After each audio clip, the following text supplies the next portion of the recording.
Okay, सो अगर मैं microscopy की बात करूं तो माइक्रोस्कोपी का बेसिकली मतलब क्या होता है? To view specimens that are not visible to naked eye. हमारी जो नेकेड आई होती है, अगर हम इस तरह से कुछ देख रहे हैं जिससे हमें विजिबल वो ना हो, जैसे से हम माइक्रोस्कोप यूज करते हैं। अच्छा, इसकी अब कुछ टाइप्स हैं। अगर मैं इसकी टाइप्स की बात करूं आपसे, तो ऑब्वियसली आप फेमिलियर होंगे इलेक्ट्रॉन और लाइट माइक्रोस्कोप से, तो बिल्कुल वही इसकी टाइप्स हैं। हमारे पास दो टाइप्स आती हैं इसकी। एक आता है लाइट माइक्रोस्कोप और एक आता है क्या, इलेक्ट्रॉन माइक्रोस्कोप।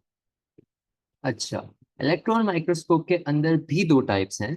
सही है, उसकी अगर मैं फर्स्ट टाइप की बात करूं तो उसमें आपके पास क्या आता है, ट्रांसमिशन इलेक्ट्रॉन माइक्रोस्कोप। सही है, इसको हम क्या कहते हैं, टेम। और सेकेंड टाइप इसकी क्या होती है, सेम, जो कि क्या होता है, स्कैनिंग इलेक्ट्रॉन माइक्रोस्कोप। सही है, तो माइक्रोस्कोपी जिससे क्या होता है कि हम वो चीज़ें देखें जो हमें नेकेड आई से नहीं दिख रही। दो टाइप के माइक्रोस्कोप्स होते हैं हमारे पास, एक लाइट माइक्रोस्कोप, एक इलेक्ट्रॉन माइक्रोस्कोप। इलेक्ट्रॉन माइक्रोस्कोप की क्या है, दो टाइप्स हैं, एक है ट्रांसमिशन इलेक्ट्रॉन माइक्रोस्कोप और स्कैनिंग इलेक्ट्रॉन माइक्रोस्कोप। हम इसको एक एक करके सही से डिटेल में पढ़ेंगे, लेकिन अभी हमारा मेन फोकस होगा इस क्लास के अंदर कि हम लाइट माइक्रोस्कोप के ऊपर डिटेल में बात करें। हम एंड में कंपैरिजन भी करेंगे लाइट और इलेक्ट्रॉन का, बट फिलहाल हमें लाइट माइक्रोस्कोप को समझने की जरूरत है। अच्छा जी, लेट्स सी दिस फिगर। ये एक लाइट माइक्रोस्कोप बना हुआ है। अगर मैं हर चीज यहाँ लेबल करनी स्टार्ट करूँ कि मैंने किस तरह क्या किया हुआ है, तो एट दिस पॉइंट मेरे पास क्या है, ये मेरे पास क्या है, मेरी नेकेड आई है। मेरे पास नेकेड आई है, या मैं क्या बोल सकता हूँ, ये ऑब्जर्वर्स आई है। सही है, मैं इसको और आसानी के लिए बोल दूँ, ऑब्जर्वर्स आई। ठीक है, ये मेरे पास ऑब्जर्वर्स आए हैं। अब ये मेरे पास क्या है, सबसे नीचे लैंप है, जिसकी वजह से मेरी आई के अंदर मुझे एक डायग्राम बन रही है, मेरी इमेज बन रही है, फॉर्म हो रही है मेरी आई के अंदर इस लैंप की, क्योंकि अगर लाइट नहीं होगी तो कोई इमेज फॉर्म नहीं होगी। तो ये क्या चीज है, लैंप है। सही है, लैंप में हम एक एक करके चलेंगे ना। तो लैंप का क्या फंक्शन होता है, लैंप का फंक्शन होता है सोर्स ऑफ लाइट। सही, तो लैंप क्या है आपकी, सोर्स है। अच्छा, ये वाली जो चीज आपको दिख रही है, ये क्या है आपके पास, ये आपका डायफ्राम है। ये आपका क्या है, डायफ्राम। इसका क्या फंक्शन होता है, ये कंट्रोल करता है इंटेंसिटी ऑफ लाइट जो कि कहाँ जा रही है, स्लाइड के ऊपर। अच्छा, अभी स्लाइड क्या है क्या नहीं है हम सब पे डिस्कस करेंगे। डायफ्राम का क्या काम क्या होता है, ये कंट्रोल करता है लाइट को। सही है, इसका काम होता है कंट्रोल करना। ठीक है, इसके ऊपर वाली चीज, जो ये चीज आपको दिख रही है, ये क्या है, ये एक लेंस होता है जो आपका सबसे पहला, सबसे नीचे लेंस होता है। इस लेंस का क्या नाम होता है, इसको आप कहते हैं कंडेंसर लेंस। Condenser lens. अच्छा जी, इसका क्या काम होगा, अब लाइट हमने क्या देखा, लाइट सबसे पहले निकलती है, डायफ्राम में जाती है। अच्छा, अगर मैं बात करूं, मैंने डायफ्राम में कंट्रोल की बात तो की, लेकिन किस तरह कंट्रोल, अभी मैं दिखाता हूं। मेरे पास जो है, फॉर एग्जाम्पल, इस तरह से यहाँ से लाइट निकल के आ रही है, तो जाहिर है हर जगह जाएगी, किसी एक स्पेसिफिक जगह तो नहीं जाएगी। हर जगह डिवाइड हो रही थी लाइट, ऐसे ही है।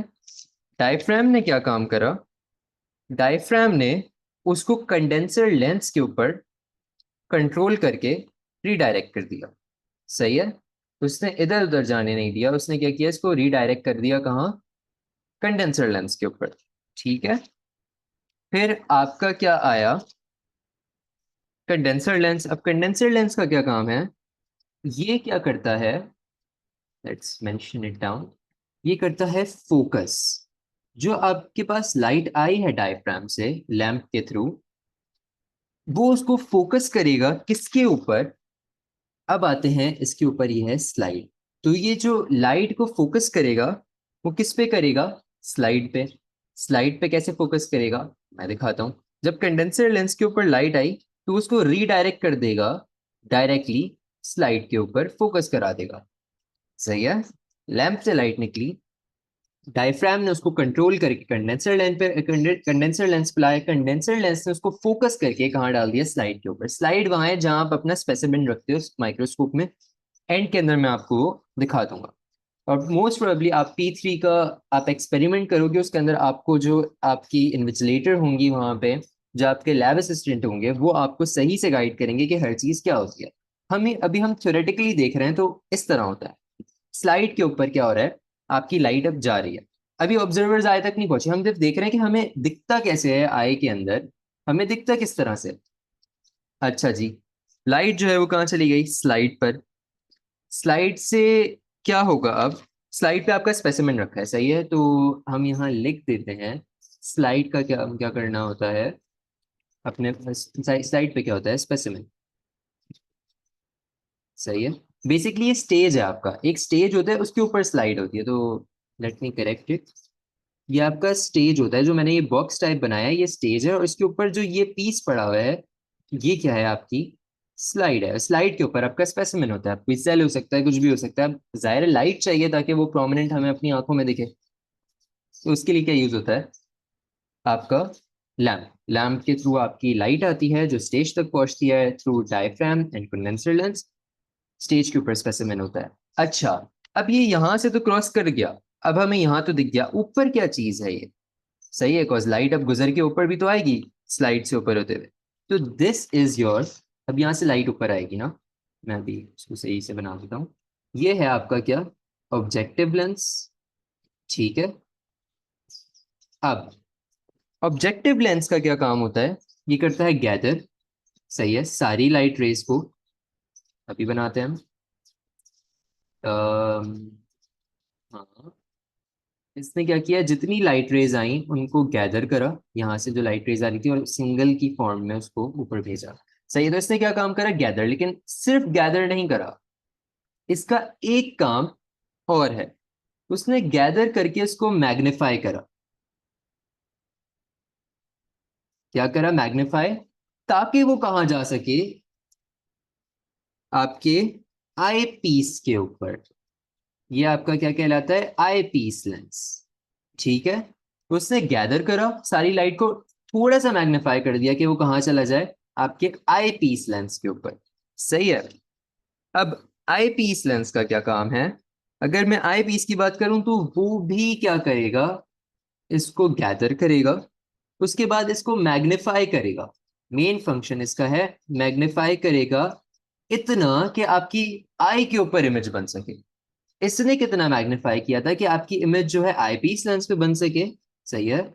और आईपीस लेंस ने कितना मैग्नीफाई किया है, एक सेकंड मैं इसको सही से लिख दूं, मैग्नीफाई, ठीक है।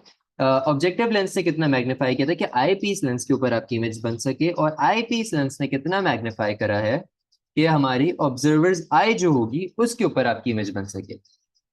आई होप ये सबको क्लियर होगा, आप रिवाइंड करके देख सकते हैं, कोई मुश्किल की चीज नहीं है। आप P3 करोगे तो ऑब्वियसली वो आपसे करवाएंगे, आपको एक एक चीज बताएंगे, इसमें कोई मुश्किल की बात नहीं है। इवन वो आपको कोर्स और फाइन के बारे में भी बताएंगे, वो आपको P3 के अंदर ही पता चलेगा। कोर्स और फाइन बेसिकली चीजें होती हैं। कोर्स का काम क्या होता है, वो एक नॉब होती है आपके माइक्रोस्कोप के ऊपर, जो कि ऑप्टिमल डिस्टेंस जो होता है स्लाइड और ऑब्जेक्टिव लेंस उसको कंट्रोल करने में काम आती है। वो आप एक्सपेरिमेंट कर रहे होगे P3 का, तो वो आपको खुद बताएंगे, आपको खुद समझ भी आएगा। और फाइन का क्या काम होता है, वो एडजस्ट करता है नॉब को ताकि ऑप्टिमल शार्पनेस मिल सके आपको इमेज की, सही है। अच्छा, अगर हम नीचे चलें तो हमें ये बात समझ आती है कि मैग्निफिकेशन जो है वो डिपेंड करती है ऑब्जेक्टिव लेंस पे और आईपीस लेंस पे। क्यों, क्योंकि मैग्नीफाई करना किन दो लेंस का काम है, ऑब्जेक्टिव लेंस का, ऑब्जेक्टिव लेंस का काम है, और किसका काम है, आपके आईपीस लेंस का काम है, ऐसा ही है। तो magnification depends on objective lens and eyepiece lens, simple सी बात है। अच्छा, ऑब्जेक्टिव लेंस जो होता है वो अगर आपके किसी लेबोरेटरी वगैरह में यूज हो, इसकी बेसिकली क्या होता है कि कुछ मैग्निफिकेशन इस तरह से होती है। ऑब्जेक्टिव लेंस की अगर मैं बात करूं, मैं मेंशन कर देता हूँ ऑब्जेक्टिव लेंस की, तो या तो मल्टीप्लाई बाय 4 होगी, या मल्टीप्लाई बाय 10 होगी, या मल्टीप्लाई बाय 40 होगी, सही है। तो ये स्कैनिंग के लिए यूज होता है, ये वाला जो है लो पावर होता है और ये वाला जो होता है वो हाई पावर होता है। अब आप सोच रहे हो कि आपकी स्कूल लैब्स में कौन सा यूज होगा, तो जनरली आपके स्कूल लैब्स में या तो ये वाला यूज होता है या ये वाला यूज होता है, हाई पावर यूज नहीं होता। ठीक है। अच्छा जी, मैग्निफिकेशन हमें समझ आ गया किस पे डिपेंड करती है, ऑब्जेक्टिव लेंस और आईपीस लेंस के ऊपर। मुनासिब। तो what's the overall magnification of a specimen. उसने आपसे मैग्निफिकेशन मांगी जब उसने आईपीस लेंस और ऑब्जेक्टिव लेंस की मैग्निफिकेशन बताई हुई है। तो ओवरऑल मैग्निफिकेशन निकालने का सिंपल तरीका है। इससे हमें पता चलता है भाई उसने हमें जो है बताया हुआ है कि पहले तो सबसे पहले क्या होगा, आपका ऑब्जेक्टिव लेंस 40 टाइम्स मैग्नीफाई करेगा। फिर क्या करेगा, आपका आईपीस लेंस 10 टाइम्स मैग्नीफाई करेगा। तो मैं सिंपली क्या करूंगा, इन दोनों को मल्टीप्लाई कर दूंगा। तो क्या आ गया मेरा 400। तो 400 मेरा क्या होगा ओवरऑल मैग्निफिकेशन। कोई भी इस तरह का सवाल है तो हम क्या करेंगे, यही करेंगे, मल्टीप्लाई बाय 40 और मल्टीप्लाई बाय 10 करो, मल्टीप्लाई बाय 400, जो आंसर है ये आपकी मैग्निफिकेशन है। अच्छा जी, नीचे देखते हैं।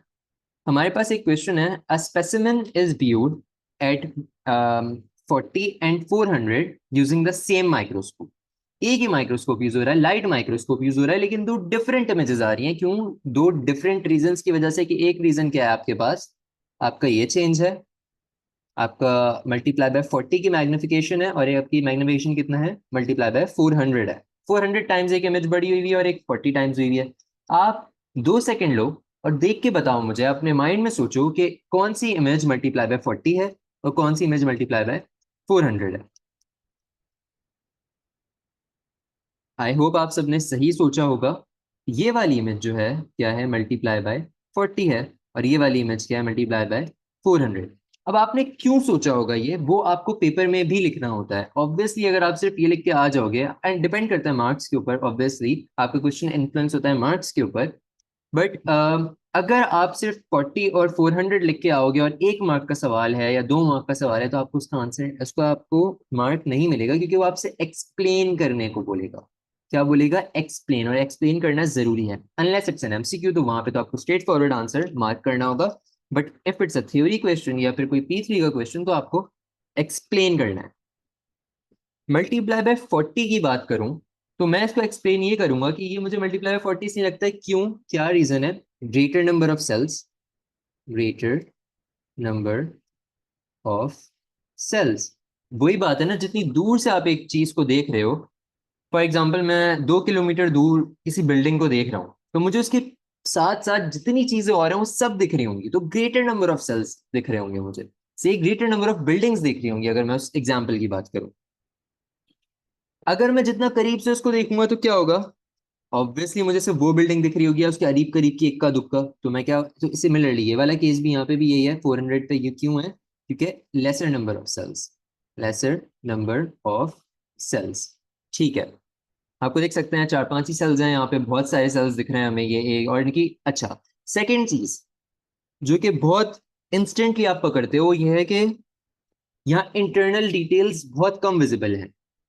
प्रोबेबली सिर्फ शायद सेल वॉल दिख रही होगी, तो less internal details, internal details visible.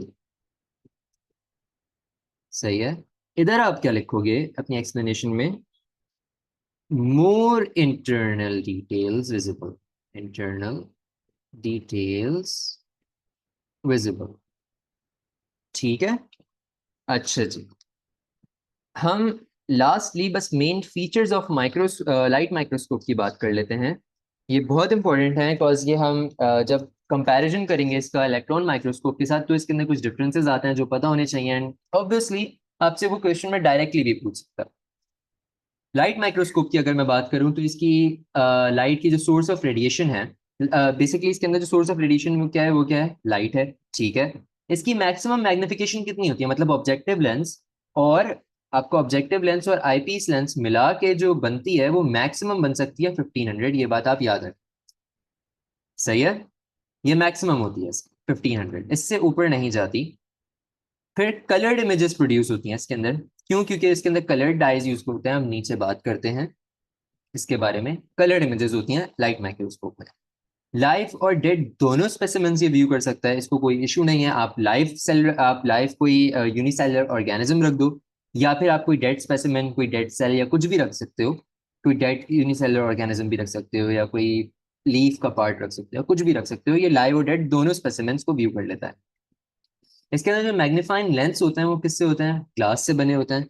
Organic dyes are used to stain the specimen. Organic dyes जो होती हैं, ऑर्गेनिक डाइज, वो क्या होती है? कलर्ड होती हैं हमेशा। ठीक है, ऑर्गेनिक डाइज जो होती हैं वो हमेशा क्या होती हैं? कलर्ड होती हैं। अच्छा जी। फिर तो इस वजह से क्या होता है, हमारे पास कलर्ड इमेजेस प्रोड्यूस होती हैं, ये वाला रीजन समझ आया। फिर हमारे पास ये इजी टू यूज होता है, लाइट माइक्रोस्कोप पोर्टेबल होता है, और आराम से आप उठा के इसको रख भी सकते हो इधर उधर। आप खुद देखोगे लैब के अंदर लैब असिस्टेंट्स इसको कैरी कर रहे होते हैं, ये इतना हैवी नहीं होता। सही है। फिर इनएक्सपेंसिव होता है, इतना ज़्यादा महंगा नहीं आता। और does not require skill expertise. आप खुद P3 सॉल्व करोगे, आप खुद इमेजेस जो है इस तरह से स्पेसिमेंस जो है आप व्यू कर रहे होगे, तो इतना कोई मुश्किल नहीं होता। आपको एक आध दफा समझाने के बाद समझ आ जाता है। कोई स्किल्ड एक्सपर्टीज नहीं चाहिए आपको, इसके लिए कोई कोर्स नहीं करना पड़ेगा या कुछ नहीं करना पड़ेगा हर चीज़ इसको समझने के लिए। तो ये हैं कुछ मेन फीचर्स लाइट माइक्रोस्कोप के। नेक्स्ट क्लास में हम क्या करेंगे, हम डिस्कस करेंगे स्टेम और टेम के बारे में, यानी स्कैनिंग इलेक्ट्रॉन माइक्रोस्कोप और ट्रांसमिशन इलेक्ट्रॉन माइक्रोस्कोप के बारे में। सही है।